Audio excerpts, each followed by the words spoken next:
Bonjour, je suis content de vous retrouver. Aujourd'hui, on parle de maladie de Parkinson, on parle de lenteur de mouvement, on parle de tremblement et on parle de mouvement. Vous le savez, les conseils que je vous donne ne remplacent pas les conseils d'un professionnel de la santé. Je vous invite à en consulter un ou une. Vous allez trouver beaucoup d'informations, beaucoup d'exercices que je vous présente aujourd'hui dans mon livre Plus jamais malade, mon approche globale pour un corps en santé, et on va aussi faire des allusions à mon roman Corps étranger publié aux éditions Stankey. Quelle est la différence entre les tremblements essentiels et la maladie de Parkinson?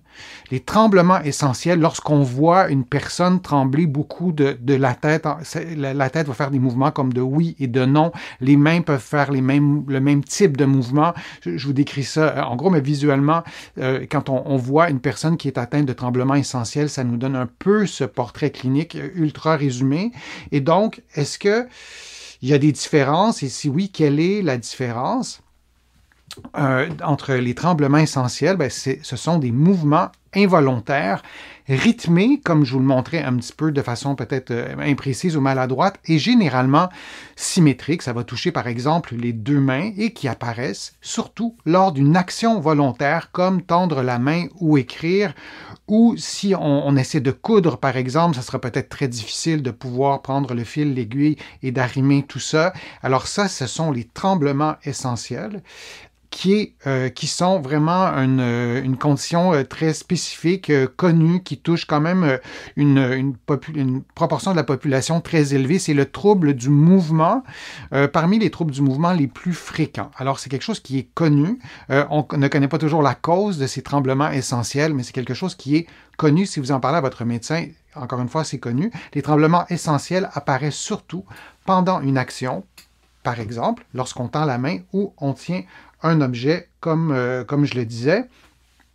Et les tremblements essentiels peuvent toucher différentes parties du corps, notamment les mains, mais aussi la tête, avec des mouvements involontaires, parfois discrets, mais persistants.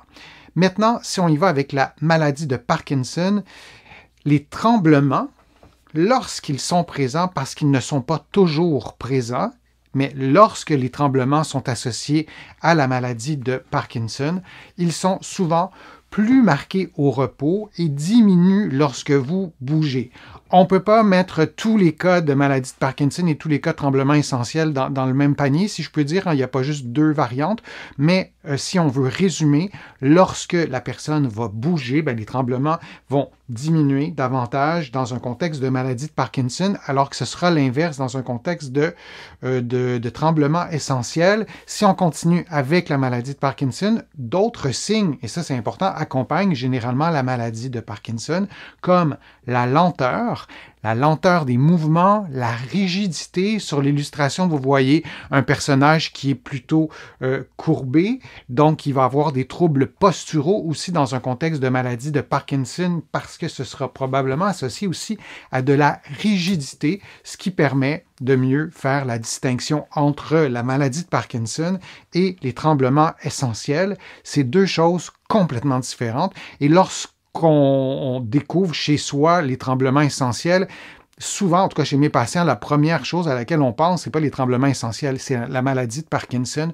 Donc, il faut nuancer tout ça, il faut consulter un professionnel de la santé. Et si j'avais un conseil à vous donner tout simple, notez à quel moment les tremblements apparaissent, ce qui les aggrave, ce qui les calme, et ça va aider votre médecin, votre physiothérapeute ici au Québec, ou votre kinésithérapeute de l'autre côté de l'Atlantique à mieux comprendre la situation. Alors, ça vous permet d'être actif aussi dans votre inquiétude. Si vous avez une inquiétude, il n'y a pas de diagnostic de poser et vous m'écoutez en ce moment et vous êtes tombé sur ce contenu-là parce que vous avez des tremblements. Alors notez ce qui augmente, ce qui diminue, quand ça apparaît, tout ça. Et quand vous allez en parler, par exemple, avec votre médecin, il y aura des informations peut-être encore plus précises puisque vous les aurez notées. On oublie parfois ces choses-là lorsqu'on voit notre médecin 2-3 semaines après, des fois un peu plus. Parfois, on est un peu nerveux, ça peut arriver. Donc, notez ces choses-là. Alors, c'est la différence entre les tremblements essentiels et la maladie de Parkinson. Je vous remercie de votre participation, je vous remercie de vos questions. Je les lis toutes, j'y réponds en direct, j'y réponds en rediffusion dans d'autres vidéos. Vous allez trouver beaucoup d'informations sur mon site web, le www.denisfortier.ca. Vous pouvez vous abonner aussi gratuitement à l'infolettre et vous allez trouver beaucoup d'informations dans mes livres. Mon livre Plus jamais malade, mais il y en a d'autres sur les douleurs au dos, sur le vieillissement, sur la marche, sur la respiration. Plusieurs d'entre vous, vous les connaissez déjà et je vous remercie aussi beaucoup pour vos contributions. Vous le savez, sans elles, je ne pourrais vous produire autant de nouveaux contenus. Vous pouvez contribuer en cliquant sur le petit cœur ou aller sur mon site web. Il y a d'autres façons aussi de contribuer autres que financières. Je suis Denis Fortier. Je vous remercie beaucoup. Je vous dis à une prochaine fois, à une prochaine vidéo. À bientôt.